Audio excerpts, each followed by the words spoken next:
Hello everyone. ಪ್ರಶ್ನೆ ಸಂಖ್ಯೆ 12 ಗಮನಿಸಿ. ಇದು ಅಥವಾ ಪ್ರಶ್ನೆಯಾಗಿರುತ್ತೆ. 4 ಅಂಕಗಳ ಪ್ರಶ್ನೆ.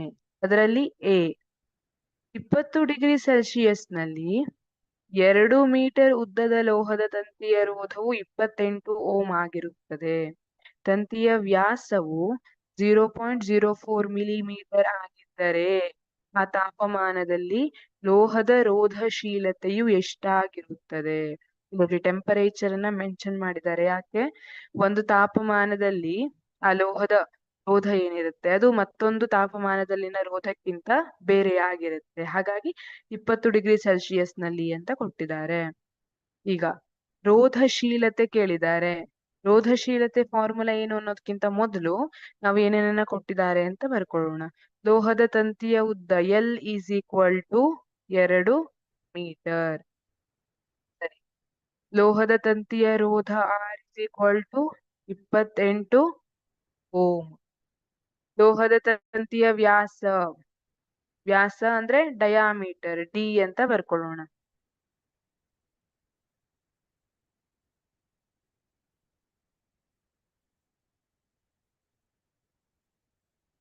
D is equal to 0.04 millimetre. ಹಾಗಿದ್ರೆ ರೋಧಶೀಲತೆ ರೋ ಎಷ್ಟು? ಈಗ ನಮ್ಮ ಹತ್ರ ಫಾರ್ಮುಲಾ ಇದೆ. ಏನು?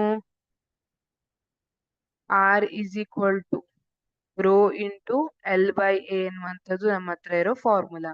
ನಮಗೆ ಆರ್ ಗೊತ್ತಿದೆ, ಎಲ್ ಗೊತ್ತಿದೆ, ರೋ ಅನ್ನ ಫೈಂಡ್ ಔಟ್ ಮಾಡ್ಬೇಕು. ಆದ್ರೆ ಎ ಗೊತ್ತಿಲ್ಲ, ಡಯಾಮೀಟರ್ ಕೊಟ್ಟಿದ್ದಾರೆ. ಎ ಅಂದ್ರೆ ಏನು? ಏರಿಯಾ, ವಿಸ್ತೀರ್ಣ ಅಲ್ವಾ?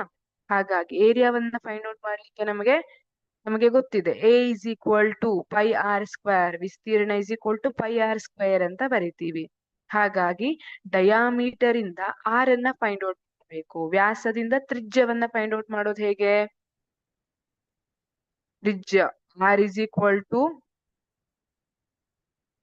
ವ್ಯಾಸ ಬೈ 2. ಹಾಗಾಗಿ ವ್ಯಾಸ ಎಷ್ಟು ಕೊಟ್ಟಿದ್ದಾರೆ? 0.04 ಮಿಲಿಮೀಟರ್ ಡಿವೈಡೆಡ್ ಬೈ 2 ಅಂದ್ರೆ ಎಷ್ಟಾಗುತ್ತೆ? 0.02 ಮಿಲಿಮೀಟರ್ ಆಗುತ್ತೆ.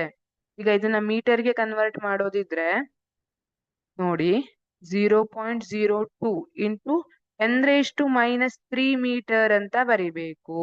ಯಾಕೆಂದ್ರೆ ಮಿಲಿ ಅಂದ್ರೆ 10⁻³ ಕಿಲೋ ಅಂದ್ರೆ 10⁻³ ಇಲ್ಲಿ ಮಿಲಿ ಕೊಟ್ಟಿದ್ದಾರೆ 10⁻³ ಈಗ 0.02 ಇರೋದನ್ನ ನಮಗೆ ಲೆಕ್ಕಕ್ಕೆ ಸುಲಭ ಆಗ್ಲಿ ಅನ್ನೋದಕ್ಕೋಸ್ಕರ 2 ಅಂತ ಮಾಡ್ಕೊಳ್ಳೋಣ. ಹಾಗಾಗಿ 2 ಇಂಟು ಇಲ್ಲಿ ನೋಡಿ, ಈ ಡೆಸಿಮಲ್ ಪಾಯಿಂಟ್ ಏನಿದೆ ಇದನ್ನ ಬಲಗಡೆ ನಾನು ಮೂವ್ ಮಾಡ್ತಾ ಇದ್ದೀನಿ. ಹಾಗಾಗಿ ಏನ್ ಬರಿಬೇಕು? 10⁻⁻² ಅಂತ ಬರಿಬೇಕು. ಯಾಕಂದ್ರೆ 2 ಪ್ಲೇಸ್ ಬಲಗಡೆ ಮೂವ್ ಮಾಡ್ತಾ ಇದ್ದೀನಿ. ಹಾಗಾಗಿ 10⁻⁻² ಇಂಟು 10⁻³ ಆಲ್ರೆಡಿ ಇದೆ, ಹಾಗೆ ಬರ್ಕೊಳ್ಳೋದು ಮೀಟರ್. ಈಗ 2 ಇಂಟು 10⁻⁻⁵ -2 ಪ್ಲಸ್ -3 10⁻⁻⁵ ಮೀಟರ್. ಇದ್ಯಾವುದು? ರೇಡಿಯಸ್ ಬಂತು. ರೇಡಿಯಸ್ ನಿಂದ ನಾವೀಗ ವಿಸ್ತೀರ್ಣ ಎ ಅನ್ನ ಕಂಡುಹಿಡ್ಕೋಬೇಕು. Pi R square. ಪೈ ಅಂದ್ರೆ ಎಷ್ಟು? 3.14 ಇಂಟು ಆರ್ ಸ್ಕ್ವೇರ್ ಅಂದ್ರೆ ಎಷ್ಟು ಬರುತ್ತೆ? 2 ಇಂಟು 10⁻⁻⁵ ದ ಸ್ಕ್ವೇರ್. ಹಾಗಾಗಿ 3.14 ಇಂಟು 2 ಎಷ್ಟು? 4 ಇಂಟು 10⁻⁵ 5 10 ಮೈನಸ್ 10. ಇಲ್ಲಿ ಉತ್ತರ ಎಷ್ಟು ಬರುತ್ತೆ?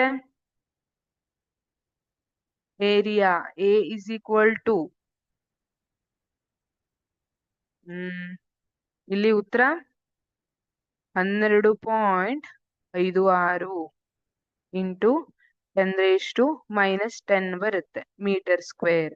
ಆದ್ರೆ ನಾನು ಇದನ್ನ ಬೇಕಾದ್ರೆ ಡೆಸಿಮಲ್ ಪಾಯಿಂಟ್ ಒಂದನ್ನ ಎಡಗಡೆ ತಗೊಂಡ್ರೆ 10ರ ಘಾತ ಏನಿದೆ ಅದು ಧನ ಆಗತ್ತೆ.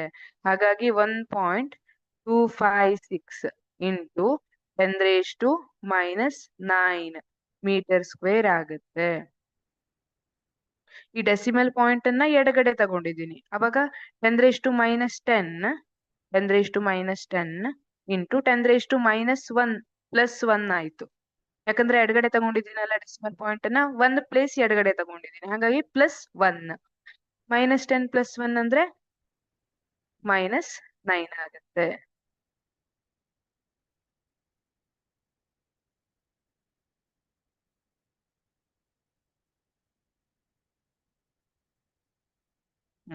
ಈಗ ನಮಗೆ ಎ ಸಿಕ್ತು. ಈಗ ನಾನು ರೋವನ್ನ ಫೈಂಡ್ ಔಟ್ ಮಾಡ್ಬೋದಾ?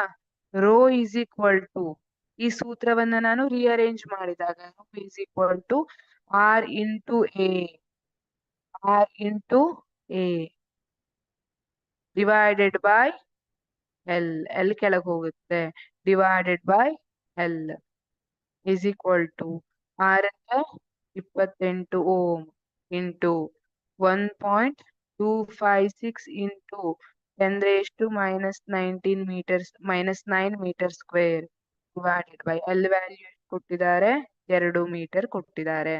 ಉತ್ತರ ಎಷ್ಟು ಬರುತ್ತೆ? 1.758 ಇಂಟು 10⁻8 ಓಮ್ ಮೀಟರ್. ರೋಧಶೀಲತೆಯ ಯೂನಿಟ್ ಓಮ್ ಮೀಟರ್. ಇದು ಸರಿಯಾದ ಉತ್ತರ. ಈ ರೀತಿಯಾಗಿ ಸಾಲ್ವ್ ಮಾಡಬೇಕು. Thank you.